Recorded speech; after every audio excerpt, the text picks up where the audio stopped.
Bonjour à toutes et à tous et bienvenue au Cryptos Technical Briefing de ce mardi 24 mai 2022. Vincent Gann, heureux de vous retrouver pour cette nouvelle édition de votre émission du mardi, les 20 000 dollars. Les 20 000 dollars sont-ils le point d'achat parfait? Faut-il les attendre? C'est la grande question que se posent les acheteurs de moyen long terme. En réalité, il y a toute une série d'hypothèses, je vous les donne. Certains pensent que 25 000 est le point bas, d'autres attendent 20 000, mais vous savez, ils attendent 20 000 depuis 3 ans. Il y a un autre point vers les 13 000, 14 000 dollars, encore un autre, le chiffre rond des 10 000 dollars, et j'ai même lu 3 600 dollars. Ne rêvons pas, 3 600 dollars égale zéro. D'accord. Alors, bienvenue chers amis, je suis très heureux de vous retrouver déjà. Je vous rappelle que nous vous proposons un superbe ouvrage, pas cher en plus, sur la blockchain et les cryptos. Le lien se trouve dans la description. Je vais vous parler de l'analyse technique du Bitcoin, de l'ETH, du BNB et de Atom, qui c'est vrai, est sur un gros point technique, à 7,50, 7,80 dollars. La question se pose, d'ailleurs les altes de manière générale ont souffert. Certaines peuvent sembler être sur des points d'achat. Bon. Et le contexte. Alors, je vais vous montrer quelques illustrations dans un instant sur le contexte de la semaine. Cette semaine, deux temps forts. Demain, les minutes de la Réserve fédérale des États-Unis, c'est-à-dire le compte-rendu de la dernière réunion de politique monétaire de la Fed, qui doit monter ses taux. Non pas 2, non pas 4, non pas 6, mais 6 fois, pardon, autant pour moi, qui doit monter ses taux 6 fois d'ici la fin de l'été prochain.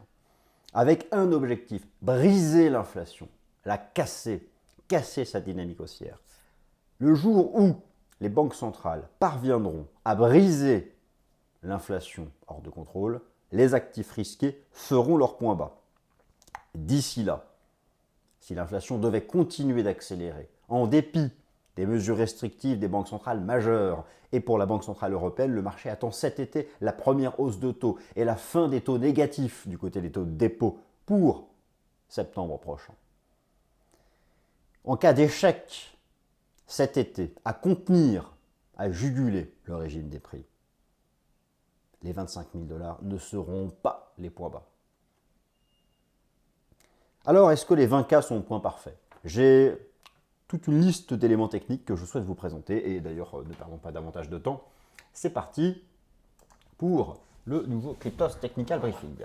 Alors, donc, je me suis réduit. J'espère que vous appréciez la qualité du son, puisque, comme vous pouvez le constater, je n'ai plus mon micro habituel, mais un micro cravate, dans l'espoir, la volonté, l'envie que le son soit pour vous plus agréable, plus régulier.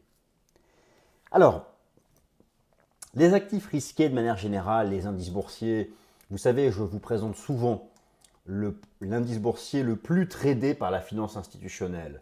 Il est sous vos yeux. Il est sous vos yeux. L'indice boursier le plus tradé par la finance institutionnelle. Le contrat futur S&P 500. Et vous faites de l'analyse technique comme moi, tout le monde la voit, l'énorme épaule tête épaule qui est actuellement le facteur technique dominant. Ces indices boursiers, le jour où ils se stabiliseront l'ensemble des actifs dits à risque. Pour ce faire, il faut que les banques centrales parviennent à briser quoi? À briser ça. Vous avez sous les yeux l'indice des prix aux États-Unis, le PCE Index, c'est-à-dire le Price Consumption Expenditures. Je vous laisse observer mois après mois la dynamique haussière. Ce vendredi, le marché anticipe 6,4. Me direz-vous, ça reste très haut. Oui, surtout que les objectifs des banques centrales, c'est 2%. Mais un 6,4 serait la première interruption de la tendance haussière. Si c'est le cas, si c'est le cas, si c'est le cas, le marché crypto fera son rebond technique. le cours du Bitcoin en tout cas, à 34 000 dollars. Pour le moment, il peine à le faire. Il ne fait que défendre un support. C'est l'enjeu de la semaine. Et pour briser l'inflation, la Fed augmente ses taux. 2 hausses de taux supplémentaires attendues le 15 juin. 2 hausses de taux supplémentaires attendues le 27 juillet. 2 hausses de taux supplémentaires attendues le 21 septembre. Soit un total de 6 hausses de taux d'ici la fin de l'été. Alors, là, je parle des fondamentaux classiques. Bien sûr, tout le monde a en tête le conflit en Ukraine. C'est l'épée de Damoclès systémique qui ne doit pas déraper. Mais qui ne doit pas déraper, là, pour le bien de l'humanité. Car si ça dérape, tout va à zéro. Bon, mais voilà. Alors, je reste sur les fondamentaux classiques. Et c'est l'enjeu. Alors maintenant, le marché crypto, cours du Bitcoin, a fait sa mèche à 25 000 dollars, un niveau dont je vous parlais souvent. Est-ce suffisant? Il est vrai que j'ai pu m'exprimer sur les dernières vidéos en disant que j'envisageais le point bas à 25 000 avant qu'on y aille. Est-ce pour autant confirmé? Non, bien sûr que non. Quand bien même, imaginons même un scénario de rebond technique court terme à 34 000, cela pourrait être qu'un simple pullback pour baisser davantage. C'est faible, ça manque de panache, de volume, d'engagement, de signaux techniques de prix. Prenons le recul du long terme. Vous avez sous les yeux un graphique du Bitcoin All-Time History Index en bougie japonaise mensuelle sur une échelle logarithmique. Tout est là depuis 12 ans. Tout est là. Est-ce que par le passé, nous sommes déjà revenus au contact de l'ancien record historique? Regardons cela ensemble. Impulsion haussière de quelques centimes à 30 dollars. Nous ne sommes pas revenus. Impulsion haussière jusqu'à 1000 dollars. Nous ne sommes pas revenus dans la phase de pause à l'ancien record historique. Impulsion haussière, consolidation. Nous ne sommes pas revenus à l'ancien record historique. Impulsion haussière. Et là, du coup, nous ne sommes pas revenus à l'ancien record historique, les fameux 20 000 dollars. Est-ce que ce schéma peut se répéter? Alors me direz-vous, bon, en statistique, il faut des occurrences pour que cela soit valable. Oui, c'est vrai, c'est pas parce que 3 fois dans le passé on n'y est parvenu qu'on ne va pas y revenir. Je vous l'accorde. D'ailleurs, regardons les retracements de Fibonacci. Le premier marché aussi avait été retracé à hauteur de environ 30%. Ensuite, le second a été retracé à hauteur de, pareil, un peu moins de 30%, mais pas les 38,2. Ensuite, ce grand marché à pile poil 38,2. Pile poil 38,2. Et maintenant, eh bien maintenant, incroyable, les 38,2 sont 21 000 dollars. Mais, dans le passé, par 3 fois le marché n'a pas fait 38,2 et il l'a fait une fois, c'était après les 80% de baisse de 2018. Bon. Il n'y a pas assez d'occurrences là pour en déduire des choses. Et ce que je veux dire, c'est que tout le monde se pose la question du point bas. Où se fera-t-il? 25 000 dollars parce que c'était un gap et une proportion intéressante, j'y viens, la proportion intéressante du fameux flat étendu avec une extension d'indice ici et une extension d'indice ici de la vague précédente, c'est les 25 000 dollars. Où va-t-on aller chercher les 20 000 dollars l'ex-ATH, ce qui n'a jamais été fait dans le passé, mais qui correspond à un 38,2% de retracement qui a déjà été fait ici. Bon. Et qui en plus correspondrait à cette ligne de tendance qui n'est pas tracée n'importe comment, mais qui joint les cours de clôture, qui est, dans toutes les représentations graphiques, la plus importante. C'est la question à 1 million de dollars. 25 000 versus 20 000. Et d'autres prix circulent. Les 14 000 dollars, oui, c'est ce niveau horizontal. très bien. 10 000 circulent, c'est le chiffre rond. 3 600 $ circulent, c'est ici. Mais c'est pas sérieux. Revenir à 3 600 pour moi, c'est revenir à zéro. Imaginez une donnée fondamentale qui ramène le Bitcoin sous les 10 000 $. Ce serait une donnée fondamentale archi négative, peut-être une interdiction au niveau de la régulation. Dans ces cas-là, si ça doit valoir 3 000, ça vaut zéro. Enfin, ce n'est que mon humble opinion. Donc, ce qui pour moi me semble probable, c'est que le point bas, car oui, je pense toujours que d'ici 2023, la fin de l'année, nous irons à 80 000 et 100 000. En attendant, où se fera le point bas? Je vais donner une zone large, il se fera entre les 13 500 $ et les 25 000. Maintenant, ça c'est la zone. Qu'est-ce qui indiquera le point bas? Ce sera une pattern. Une pattern, qu'est-ce que c'est? On a eu un exemple sur ce qui s'était passé le printemps dernier. Une pattern, c'est une longue phase de range. Ici, cela avait pris la forme d'une structure en biseau descendant. Là, nous ne sommes pas dans une longue phase de range. Pas pour le moment. Ici, ce fut un double top. Ici, ce fut un biseau ascendant.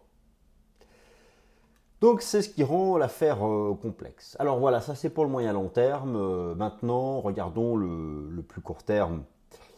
Vous avez sous les yeux un graphique de la capitalisation boursière totale crypto. Je fais référence maintenant au système Ichimoku. C'est passionnant.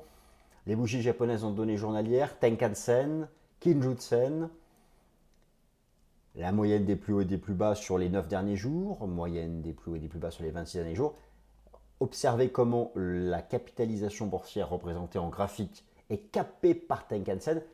Il suffirait d'une clôture journalière au-dessus pour tendre vers Kinjutsen. Mais le marché en est incapable. Hier, il a tenté de le faire à la clôture. La clôture est là. Mais en séance, on était là. Mais la clôture est là. Le signal n'est pas donné. Alors, est-ce que cette semaine, le marché va proposer un rebond technique à 34 000 $? Il faut pour ça donner un signal sur une seule séance. Il ne faut pas trop tarder. Le signal, s'il doit être donné, c'est avant mercredi, d'ici mercredi soir la clôture, pour le rejoindre avant vendredi. Je regarde les options Bitcoin sur l'échéance du 27 mai, vendredi 27 mai, qui est une grosse session en termes de volume, d'open interest, comme on dit sur le marché des options. Eh bien, le max pine price est toujours à 34 000 $, donc cela correspond à ces premières résistances en données journalières, ici, sur le Bitcoin Perpetual Future Contract. Donc, bon, oui, très bien, mais alors on tient. Alors, ce scénario d'un rebond technique à 33-34 000 $, il est viable tant que aucune clôture journalière n'enfonce les 28 750. C'est le support qui tient envers et contre tout, c'est ce niveau horizontal. On tient. Mais plus le temps passe, plus désormais ce scénario perd en probabilité. Vous avez aussi sous les yeux ici la moyenne mobile à 50 jours, simple en mauve, et ici le Disparity Index à la moyenne mobile simple à 50 jours, c'est-à-dire la représentation graphique de l'écart relatif entre le prix et la moyenne mobile. 0%, c'est un contact entre le prix et sa moyenne mobile. Notez ici à l'époque, le rebond technique, il y avait eu une cassure haussière de Disparity Index avant l'impulsion. Et là, bon, il n'y a pas encore de cassure haussière. Donc ça reste tendu, c'est-à-dire que ce trading range que je décompose ici en bougie japonaise 4 heures, voyez hier la tentative du prix en données 4 heures du Bitcoin All-Time History Index de sortir par le haut du nuage, mais ça n'a pas été confirmé par la lagging span au plus haut du prix, la lagging span étant la version cours de clôture du prix actuel ramenée 26 heures dans le passé, on était sous la trendline, sous le nuage, pas de signal, et retour dans les cordes, hypercute, retour dans les cordes. C'est chaud. Il reste peu de chance. Il faut dépasser 31 000 $ en intraday pour viser 34. La moindre rupture des 28 750 déclencherait un décrochage immédiat vers 25. Et probablement, vers les 21.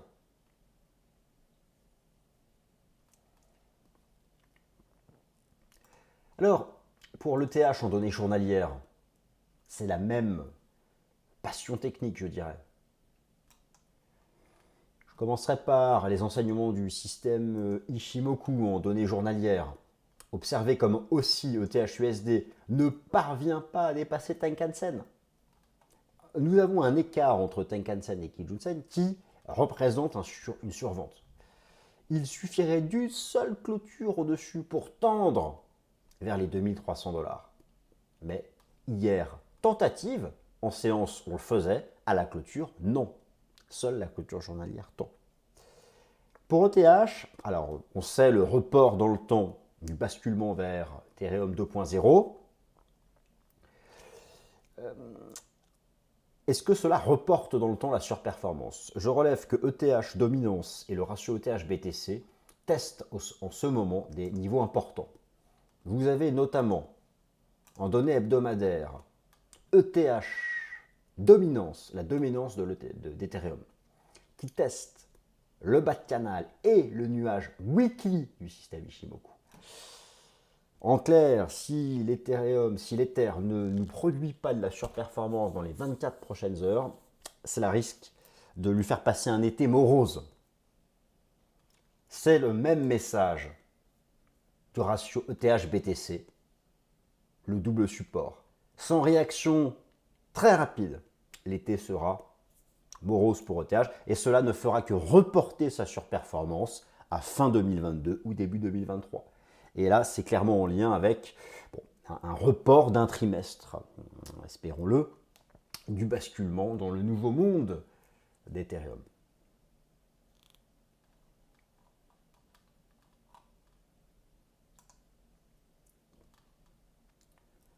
Le BNB, Binance Coin, en log. Alors, notez en log, une proportion intéressante a été atteinte.